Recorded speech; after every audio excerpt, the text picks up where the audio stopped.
Hey everybody, how's it going? Welcome back to Doing a Great Day. Chevrolet has actually finally revealed their all-new Silverado EV at CES over in Las Vegas. And in this video, we're gonna go over everything that is new with this brand new model. That's quite a lot, actually. Plus, I do want to cover very important things that if you are a buyer, you're going to want to know about this new vehicle. And a few drawbacks that are in the fine print, essentially, of what you should watch out for and keep in mind when it comes to buying this new vehicle. For being Chevrolet's first official electric pickup truck, it's pretty shocking how good it looks against like a Tesla and so forth with the design. On paper, it looks like this new Silverado EV has all the specs needed to basically dethrone the Ford Lightning. So I do want to get really in-depth with that and see how both vehicles compare. Right away though, for all of you horsepower fans, you can get this new Silverado EV with up to 664 horsepower, and side by side with the Lightning, that's a pretty big difference. That's over 100 horsepower jump versus a maxed out Ford Lightning. And you get up to 780 pound-feet of torque. Towing capacity, 10,000 pounds, plus a 1,300 pound payload, which is actually a little bit less than the Ford Lightning. So that's where the Ford kind of comes back on top when it comes to the actual payload for the bed in the back. However, one thing that really shocked me when I saw this new Silverado EV is that price. Now, if you don't know, they're offering a first edition, which is very similar to the Hummer first edition model, and the price is something that is really blowing me away. Get ready for, if you don't know already, $107,000 for a Silverado.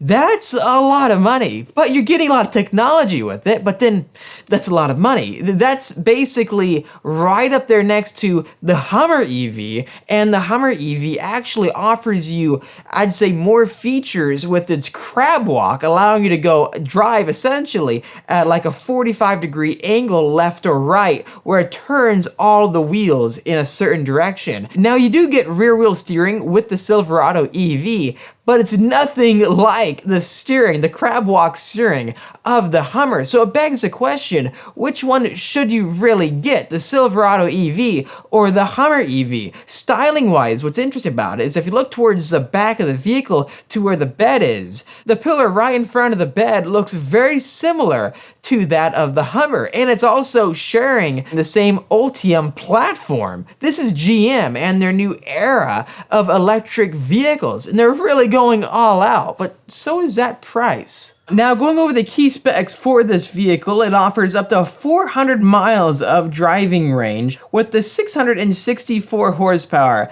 maxed out RST model. GM is estimating a 0 to 60 mile per hour time in less than 4.5 seconds with the 10.2 kilowatt battery. The standard model, though, for $40,000 gets you 510 horsepower, but you also get 615 pound-feet of torque, and there's 1,200 pounds of payload versus 1,300. This is the WT model, which stands for work truck. What's really good about this new Silverado EV is that it's riding on a brand new platform. It's not like what Ford is doing with the Ford Lightning, where it's sharing a similar platform, the same platform, with other F-Series trucks. Therefore, Chevrolet has more of a no-compromise mentality with this new platform.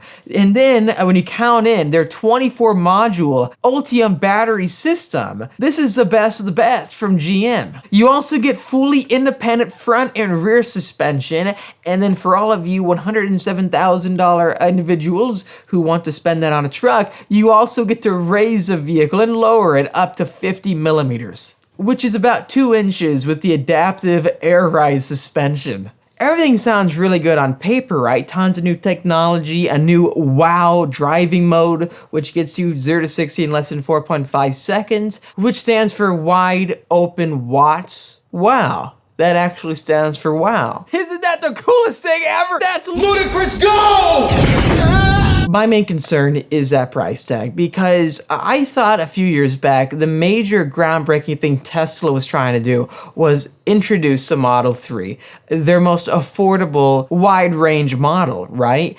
And then when you look at what GM is doing, you have the Hummers, and the first Hummers that come out are the most expensive Hummers. The first edition Hummer EVs and so forth were over $100,000. This new Silverado EV, if you want all the performance, over $100,000. My main concern is that the price, it's just going straight up. And what happens if you buy one of these vehicles and then a year or two comes by? Is your vehicle instantly out of date? We saw this with the Mach-E. They raised the miles, the range, after like the first year. So anyone who bought the first year Gen 1 product, you've got a subpar product than the following year. It's kind of like when you buy like an iPhone or any other phone. What happens after year 1, year 2, year 3? There's nothing that really distinguishes these vehicles like a gas car, whereas like, oh, your Shelby Mustang or your Ford Lightning of the day has gone out of production and now they don't make them anymore with that engine. This is something completely different. This is something that the vehicle is essentially the same, but it's just being improved with new software, better batteries, etc. So you really have no reason of keeping your vehicle. With that being said, what if the following years cost less money and you get more miles? And another catch with this is that it says that this vehicle is coming out in 2024. So Ford has completely beat Chevrolet to the market. And it begs the question, where will this new Cybertruck Tesla be in a year and a half from now? Will this still be a good buy? And will Ford up the ante on their Lightning within the next year to match those specs? Now, don't get me wrong. I know that there's a $40,000 variant that starts like right under $40,000, but the range is something that's really shocking to me. 250 miles to 300 miles, like a Ford Lightning, for example, too.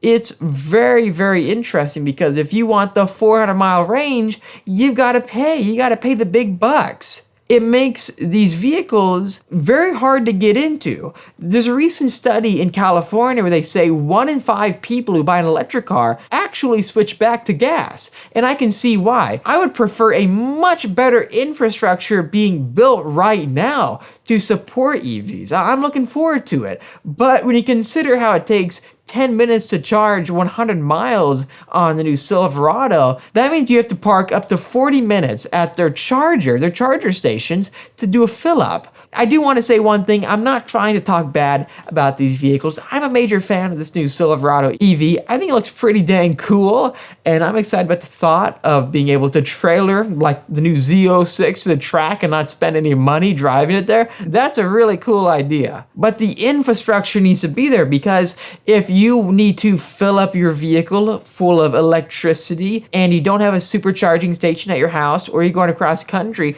well, what happens when you find one of these electric charging stations and you find Tesla chargers that don't work on your Silverado EV, or you get there and there's a line of people. We already see this at gas stations. There's lines of people. A lot of people freak out because they get angry that another person's taking too long. What happens if you show up to an electric charging station and then you have 10 other cars in front of you and you don't know how long they're parked for to be charged? You don't know if they're parked there for 30 to 40 minutes to do a full charge up. And you're just sitting there. How is that going to work? And to make an even better analogy to something that a lot of you can relate to, a lot of us have been to the airport and have flown somewhere, right? Now, let's say you need to get on your cell phone and you weren't able to charge your cell phone overnight, or died when you got to the airport. And you know the feeling. And then you're walking around trying to find an outlet. You're looking everywhere. You finally find an outlet and it's already taken up. Someone else is charging their cell phone. You don't know how long they're gonna be. It's not like filling up gas. You just gotta wait it out. And then they also have those electric charging docks at airports, and a lot of the time, those are completely full. What do? You're helpless. You need more charging stations. That's how it is right now in California. I don't see too many charging stations driving around. Majority of them are Tesla-based. But again, if you consider the amount of vehicles on the road today and then having them become electric, what are we gonna do? There's a lot of different things that I'm not sure about that I'm actually looking forward to hearing more about and finding out. Please let me know in the comment section down below, what are your thoughts of this new Silverado EV? Anyways, thanks for watching this video. If you liked it, make sure to hit that like button to help me out. Also subscribe for much more great content coming out your way. I'll see all of you in the next episode.